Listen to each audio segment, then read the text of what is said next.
Assalamualaikum warahmatullahi wabarakatuh. Pemirsa Khalifah yang semoga diberi perlindungan Allah Subhanahu wa Ta'ala. Entah kapan wabah ini akan berakhir. Ungkapan semacam itu kini mulai terucap dari lisan manusia. Merasa ujian yang dilalui begitu berat, hingga muncul prasangka buruk bahwa musibah corona ini telah menutup rezekinya dan bahkan akan mengakhiri kehidupannya. Namun ketahuilah, ujian adalah sesuatu yang pasti akan dihadapi orang-orang beriman. Dan di saat ujian menghampiri, sikap orang beriman haruslah optimis, yakin bahwa pertolongan Allah itu dekat. Assalamualaikum warahmatullahi wabarakatuh. Mirsa Khalifah yang dirahmati Allah Subhanahu wa Ta'ala. Dalam keadaan apapun orang-orang beriman di hidupnya, baik dalam keadaan yang paling krisis sekalipun, orang beriman adalah orang yang paling beruntung karena dia adalah orang yang masih memiliki pegangan yang sangat kuat, dan pegangan itu adalah Allah Subhanahu wa Ta'ala. Apapun keadaannya, orang-orang beriman akan selalu menghadirkan Allah dalam kehidupannya, dan itulah yang membuat dia akan justru mudah bangkit dibandingkan yang lainnya, mudah mendapatkan kebaikan dan solusi sebelum yang lainnya. Dan itu pula yang harus kita lakukan di dalam keadaan apapun yang hari ini kita miliki. Pemirsa Khalifah, kisah Nabiullah Musa alaihissalam adalah salah satu kisah yang bisa kita pelajari untuk bersikap optimis dan yakin jika pertolongan Allah itu dekat. Ketika itu, Allah memerintahkan Nabi Musa untuk membawa kaumnya keluar dari negeri Mesir sebagai cara untuk menghindari kekejaman Fir'aun. Maka Nabi Musa dan kaum Bani Israel pun berlari menuju suatu tempat yang telah Allah tentukan. Fir'aun yang mengetahui perbuatan Nabi Musa segera mengerahkan kekuatan bala tentaranya untuk mengejar Nabi Musa dan kaumnya. Hingga sampailah Nabi Musa dan kaumnya di depan Laut Merah. Kaumnya Musa pun merasa bahwa mereka sudah tidak memiliki jalan keluar. Di belakang mereka, Fir'aun dengan kuda-kuda terbaiknya terus mendekat, siap membunuh orang tua, perempuan, dan anak-anak dari Bani Israel. Di saat seperti itu, terucap kalimat keputusasaan dari Bani Israel, hingga Allah abadikan di dalam Al-Quran, Surah Asy-Syu'ara ayat 61. Allah SWT berfirman menggambarkan kisah suasana itu. Mari kita dalami suasananya. Falamma tara al-jam'an, qala ashabu Musa, inna lamudrakun. Qala kalla inna ma'iya rabbi sayahdin. Sehingga kalimat orang biasa mengatakan bahwa inna lamudrakun, kita pasti tertangkap, kita pasti tersusul dan ketangkap nih. Itu kalimat orang umum. Akan tetapi Nabi Musa yakin dengan pertolongan Rabb-Nya, karena Allah lah yang mengarahkannya ke jalan tersebut, maka Allah pasti akan memberikan pertolongan. Tapi lihatlah kalimat Nabi, dan ini adalah teladan. Lihatlah kalimat Nabi, kita juga orang beriman yang diminta meneladani Nabi. Kalau orang-orang awam mengatakan kita pasti kena, maka kalimatnya Musa mengatakan kalla, tidak mungkin. Tapi ketika bunyinya adalah kalla, arti kata kalla dalam bahasa Arab menunjukkan bahwa dia penolakan, tidak mungkin itu semua. Terus kalau tidak mungkin bagaimana ceritanya? Ternyata keyakinan itu dari mana munculnya, dari mana timbulnya? Musa memberikan penjelasan, inna ma'iya rabbi sayahdin. Karena sesungguhnya bersama saya ada Rabb saya, ada Allah SWT yang akan memberikan saya petunjuk jalan. Mau lewat mana saya tidak tahu. Tidak tahu jalannya. Ke depan kita ini Laut Merah. Kita tidak tahu dari lewat mana. Maka tapi pasti Allah akan berikan saya petunjuk jalan karena saya ini bersama Allah SWT. Kisah Nabi Musa di Laut Merah ini memberikan pelajaran tentang husnuzon billah, berbaik sangka kepada Allah. Husnuzon adalah kunci dari optimisme, meski dalam keadaan yang sangat sulit sekalipun, terdesak dan merasa tak memiliki jalan keluar. Ketika Nabi Musa yakin dan optimis dengan pertolongan Allah, maka Allah pun membuka pertolongannya. Lihat pertanyaan berikutnya. Apakah Musa betul mendapatkan petunjuk jalan? Semua kita tahu jawabannya ya. Ini sesuai dengan prasangkanya Musa, bukan sesuai dengan prasangka masyarakatnya. Jadi sesuai dengan prasangka yang husnudzon, bukan prasangka yang pesimis, tapi prasangka yang husnudzon, yang yakin dengan pertolongan Allah Subhanahu wa taala. Makanya kemudian Allah perintahkan Musa untuk memukul lautan dengan menggunakan tongkat, kemudian terbelah sebagaimana kisah yang kita ketahui. Dan disitulah kita harus belajar bahwa sekrisis apapun keadaannya, orang-orang beriman itu tidak pernah kurang keyakinannya pada Allah SWT, dan kita akan mengatakan bahwa pasti ada jalannya. Inna ma'iya rabbi sayahdin. Pegang kuat-kuat kalimat itu, bahwa sepanjang bersama kita ada Allah Subhanahu wa taala, pasti ada jalannya. Pasti ada jalannya. Karena ternyata benar, nyata bahwa Musa mendapatkan jalan dari Allah Subhanahu wa taala. Di tahun 702 Hijriah, kaum muslimin di Syam menghadapi gempuran pasukan Mongol hingga mengharuskan masyarakat Syam mengungsi keluar dari negerinya sendiri. Sementara seorang ulama besar yang hidup di zaman itu, Syekhul Islam Ibnu Taimiyah, merasa harus mempertahankan negerinya dari serangan musuh dengan cara berjihad.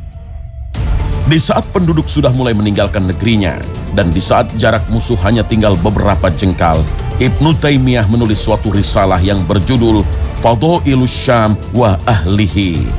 Suatu risalah yang menjadi titik awal keberhasilan kaum muslimin mengusir pasukan Mongol dari negeri Syam yang diberkahi.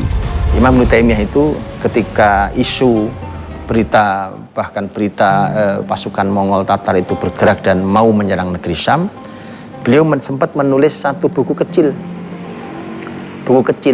judulnya tentang keutamaan negeri Syam dan penduduknya. Kalau kita lihat apa tujuan beliau mengarang buku saku itu, ternyata tujuannya beliau ingin mengatakan bahwa beliau ingin katakan penduduk negeri Syam jangan lari, karena ada keutamaan tinggal di negeri ini.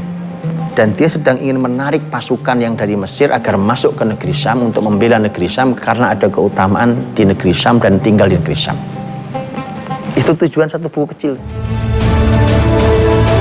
Kegigihan Ibnu Taimiyah untuk mempertahankan negerinya tak sampai di situ. Ia kemudian berkhutbah di depan penduduk negeri Syam untuk memotivasi mereka agar berjihad melawan pasukan Mongol. Maka Ibnu Taimiyah itu bicara kepada para pemimpin dan kepada banyak orang, bahkan beliau sampai bersumpah atas nama Allah. Sampai disebutkan bahwa beliau itu bersumpah dengan 70 sumpah. Itu kemudian ini diceritakan juga oleh muridnya, yaitu oleh Ibnu Qayyim rahimahullah ta'ala. Begitu dikisahkan bahwa sampai akhirnya Ibnu Taimiyah mengatakan karena banyaknya orang yang banyak sekali orang yang menyampaikan itu pada saya, maka saya tetap meyakinkan kepada mereka bahwa ala inna nasrallahi qarib, bahwa sungguhnya pertolongan Allah itu dekat dan demi Allah kita akan menang. Bersumpah 70 kali. Dan kita tahu bahwa ternyata betul muslimin pasukannya menang. Ya, dari kisah Ibnu Taimiyah ini telah mengajarkan bahwa kaum muslimin harus selalu membersamai ulama dalam setiap keadaan. Karena para ulama lah salah satu yang berperan menumbuhkan sikap optimis pada masyarakat. Maka ada dua catatan penting dalam peristiwa Ibnu Taimiyah dan pasukan Mongol, yaitu yang pertama adalah mendekatlah kepada para ulama, karena para ulama lah yang masih punya stok banyak. Kalau stok yang lain mungkin sudah habis, tapi stok keyakinan dan optimisme serta baik sangka pada Allah tidak boleh habis. Dan itu stoknya ada banyak di para ulama. Jadi mendekatlah kepada para ulama. Dan yang kedua adalah optimisme, husnudzon pada Allah, baik sangka pada Allah itu muncul ketika kita memiliki ilmunya. Maka Ibnu Taimiyah membuat kajian ringkas itu, dan ternyata itulah kekuatan yang luar biasa untuk tetap bertahan di negeri Syam, untuk mempertahankan negeri Syam, dan bahkan berhasil menghadang kekuatan yang melegenda dari kekuatan pasukan Tatar dan Mongol ini. Optimisme adalah sikap yang disukai oleh Nabi Muhammad SAW. Beliau bersabda, "Tidak ada penyakit menular, tidak ada tiarah atau anggapan sial, dan optimisme membuatku takjub." Hadis riwayat Al-Bukhari dan Muslim. Hadis mulia tersebut sangat tepat untuk membahas persoalan yang dihadapi manusia saat ini. Karena Rasulullah SAW menyandingkan pembahasan tentang tidak adanya sakit menular, merasa sial, dengan kekaguman beliau terhadap optimisme. Lalu bagaimana dengan realitas penularan virus corona yang telah menjangkiti penduduk dunia saat ini? Karena dalam hadis yang lain Rasulullah juga bersabda, "Larilah engkau dari penyakit lepra atau kusta seperti engkau lari dari singa." Hadis riwayat Al-Bukhari dan Muslim. Untuk memahaminya dengan baik, mari simak penjelasan berikut ini. Ketika ada orang yang punya penyakit kusta, kemudian Rasulullah SAW dia datang ke Nabi untuk berbaiat ke Nabi, kata Nabi, "Saya sudah baiat kepada kamu, sudah saya terima baiatnya." Jadi tidak perlu bersalaman, karena biasanya laki-laki disalami, tapi Nabi tidak menerima itu. Artinya bahwa ternyata di dalam konsep Nabi pun ada itu. Makanya kenapa disuruh lari, disuruh pergi, itu karena ternyata konsep penularan itu ada. Tapi cara berpikirnya harus jangan salah. Bahwa mungkin saja dia punya penyakit, atau betul dia punya penyakit, kemudian mungkin punya peluang menulari. Bahkan ketika di antara kita ini ada yang sebenarnya punya virus dalam dirinya umpamanya, para ahli kesehatan juga menyampaikan virus itu mungkin ada tapi tidak bekerja dalam diri kita. Karenanya kata la adwa, tidak ada penularan itu, maka para ulama mengatakan faktornya satu-satunya bukan masalah virus, bakteri atau penyakit itu, tetapi di sana ada Allah Subhanahu wa Ta'ala yang merupakan pencipta untuk semua virus bakteri itu. Dan Allah lah yang berkehendak. Kalau Allah berkehendak sakit maka sakit, kalau Allah kehendaki tidak sakit, walau dia ada virus dalam dirinya maka juga tidak akan sakit. Tidak ada suatu musibah pun yang menimpa seseorang kecuali dengan izin Allah. Dan barang siapa yang beriman kepada Allah, niscaya dia akan memberi petunjuk kepada hatinya. Dan Allah Maha mengetahui segala sesuatu. Al-Quran Surah At-Taghabun ayat 11. Apabila kaum muslimin meyakini makna dan kandungan ayat tersebut dengan sepenuh jiwa, maka keyakinan itu akan memunculkan sikap optimis di tengah masa pandemi corona ini. Ini nanti hasilnya akan berbeda dengan orang yang hanya dihantui oleh rasa khawatir terhadap virus, terhadap bakteri, terhadap apapun penyakit-penyakit itu. Karena nanti kita akan sibuk untuk mendeteksi itu dan kemudian melawan itu, pada kayak seperti kita melawan sesuatu yang tidak kelihatan dan itu sangat sulit. Kemudian kita lupa dengan Allah yang merupakan pencipta kita dan penciptanya virus itu. Sampai nanti kita lupa, padahal yang menentukan kita sakit atau tidak sakit adalah Allah Subhanahu wa Ta'ala, bukan si virus itu. Karena orang bisa punya virus tapi tidak sakit. Maka dari itu, kalau kita bergantungnya pada Allah, maka nanti yang akan keluar adalah optimisme, bukan pesimisme. Kalau optimisme yang keluar, maka nanti akan seperti kalimat berikutnya Nabi, "Saya ini sangat kagum dengan optimisme dan kalimat yang baik." Pemirsa Khalifah, ucapan adalah doa. Apabila perkataan yang baik selalu diucapkan, maka hati dan pikiran pun akan mengikutinya. Di saat seperti ini, maka ucapkanlah selalu perkataan dan keyakinan yang baik kepada Allah. Insya Allah, pandemi corona ini akan segera berakhir dengan pertolongan Allah. Amin. Ibnu Taimiyah itu pernah mengunjungi salah satu muridnya, seorang mukri, seorang ahli Quran, begitu sakit parah, dia demam tinggi. Begitu dikunjungi oleh Ibnu Taimiyah, kemudian didoakan, setelah itu dia bicara, "Ja'atil afiyah." Sudah datang kesehatanmu, sudah datang. Itu dia mengatakan, seketika saya sembuh. Jadi doa yang bercampur dengan optimisme itu hasilnya seperti itu. Itu yang akan mempercepat kesembuhan siapapun yang sakit, dan itu yang akan menjaga orang-orang yang sehat supaya tidak sakit. Maka Nabi suka dengan kalimat-kalimat yang baik. Jadi jangan keluarkan kalimat yang negatif. Sakit, tertular, kita akan bilang bahwa kita akan begini begitu. Keluarkan kalimat-kalimat yang positif, keluarkan kata-kata yang baik, dan itu yang dicintai oleh Nabi SAW. Tentu ini sebagai pendorong untuk kita berbaik sangka pada Allah. Pemirsa Khalifah, dalam kitab Bazlul Ma'un fi Fadlit Ta'un, Al-Hafiz Ibnu Hajar Al-Asqalani menjelaskan bagaimana biasanya wabah yang menimpa negeri kaum muslimin akan berakhir.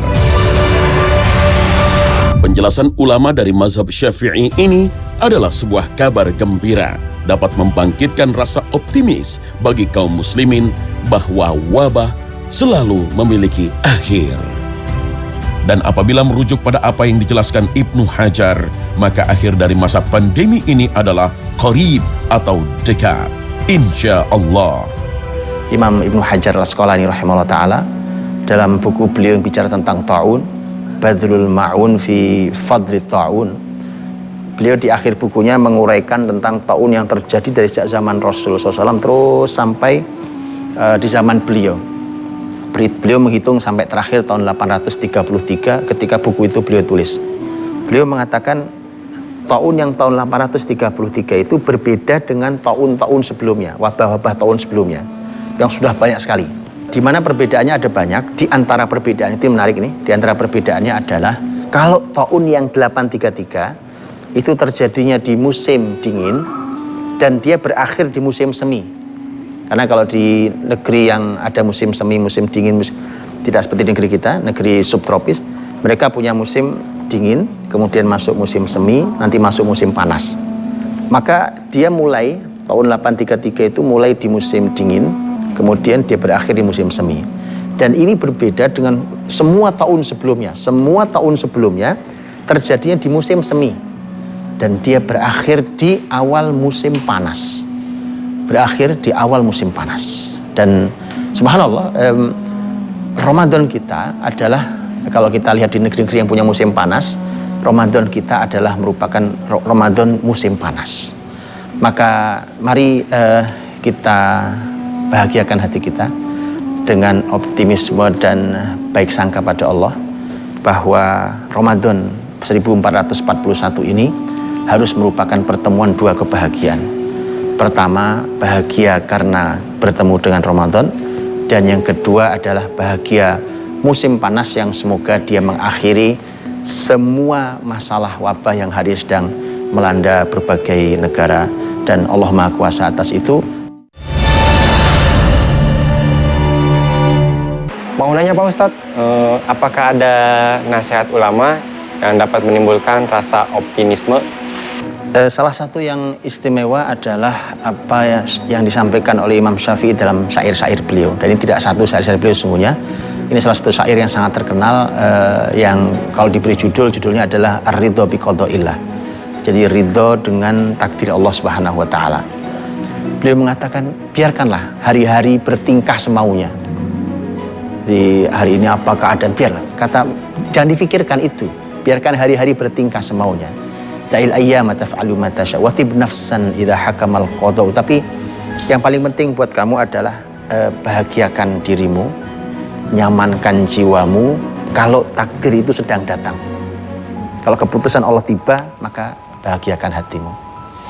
Wala tajza' li hadisatil layali. Kamu jangan gundah gelisah karena peristiwa malam hari. Gelap, keadaannya membuat kita menjadi khawatir semua, itu maksudnya musibah dan wabah dan segala macamnya.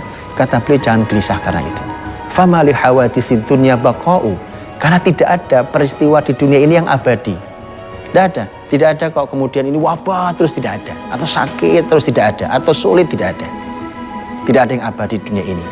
Wa kun rajulan 'alal ahwali jalda. Jadilah orang yang dia tabah dan teguh serta kokoh menghadapi segala macam musibah masalah ini. Washimatukas samahatu wal wafa'u. Dan kamu harus punya sifat ciri khas, yaitu as-samahah, lapang hatimu. Yang lapang, hatinya yang lapang, jangan mudah sempit, yang lapang hatinya. Wal wafa'u, dan kita masih terus bisa menjadi orang yang membalas jasa kebaikan. Artinya bahwa kalau Allah ini, kita masih bisa bersyukur pada Allah, kita masih bisa berbuat baik pada orang lain. Bahkan di salah satu kalimat beliau di situ mengatakan bahwa la huznun yadumu 'alaika wala sururu wala usrun, la huznun yadumu wala sururu wala usrun 'alaika wala rakha'u. Tidak ada sedih itu yang terus-menerus, tidak ada. Demikian juga tidak ada senang yang terus-menerus. Dan tidak ada kesulitan itu yang terus-menerus menimpamu. Sebagaimana juga tidak ada kelapangan itu terus menjadi milikmu. Itu kestabilan dan Masya Allah itu nasihat beliau Imam Syafi'i rahimahullah. Dan salah satu syair beliau juga luar biasa. Ini salah satu penutup syair di dalam syair yang lain. Beliau mengatakan, kata beliau, ini katakan pada orang yang sudah diselimuti oleh pesimisme. Nasihat Imam Syafi'i dengarkan semua. Beliau mengatakan, sirrus sa'adati husni dhannika billadhi khalaqal hayata wa qassamal arzaqa. Kata beliau, rahasianya bahagia adalah baik sangkamu kepada yang menciptakan kehidupan ini dan kepada yang membagi rezeki, yaitu Allah Subhanahu wa taala. Wallahu taala bisawab. Assalamualaikum warahmatullahi wabarakatuh.